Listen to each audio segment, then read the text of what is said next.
Just like everybody else in this universe, even environmentalists, we are throwing away our trash in an ill-mannered way that is decreasing the area of the earth. With this reduction of the land mass, which is converting into heaps of waste or landfills, sooner or later, landfills will take up more area than the human population demands. Welcome, my dear judges.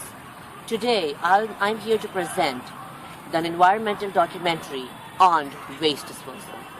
Means an area of land or body of water which sole purpose is to be a real-life example of an enormous dustbin. Two examples of landfills are the Great Pacific Garbage Patch and the Apex Regional. The Pacific Garbage Patch is approximately twice the size of France and weighs about 88,000 tons, which is approximately the same weight of 500 jumbo jets. The main contributors of the Great Pacific Garbage Patch is the US and some Asian countries. The US contributes about 242 million pounds of trash, while China consists of 5 billion pounds of plastic waste. If this keeps up,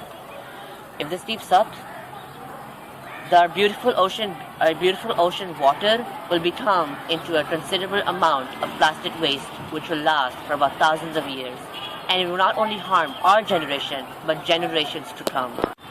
The other great example of a landfill is the Apex Regional.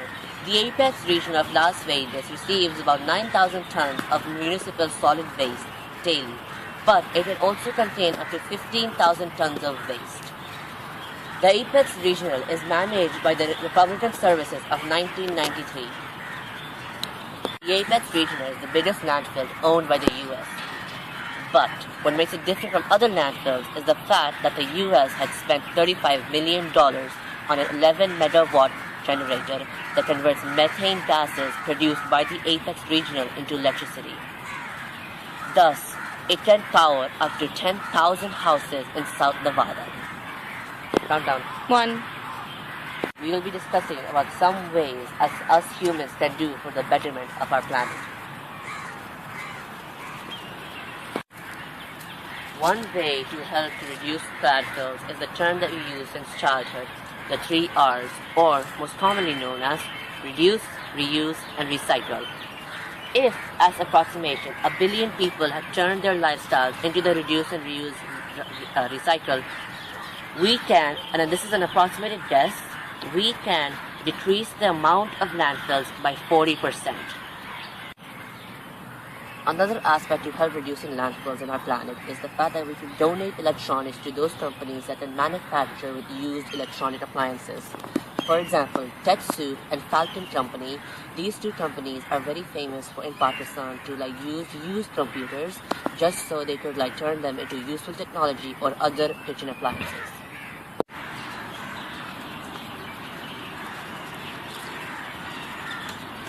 Small acts like these won't erase climate change. Our third problem comes to big companies. Big companies want money from us, so they constantly make new products, which makes more plastic, which means more waste onto the ground and in ocean water. If big companies can either make a generator that can reuse plastic into energy or can at least make biodegradable products so that their products can be thrown into the ground safely, while the bacteria decomposes away instead of laying there for 10,000s of years. Stated by the people, you can never get money from a dead man's hand. My conclusion for this topic is we should not let the problem go out of hand. We should take responsibility from it. In the end, Earth's biggest problems are the residents that live in it.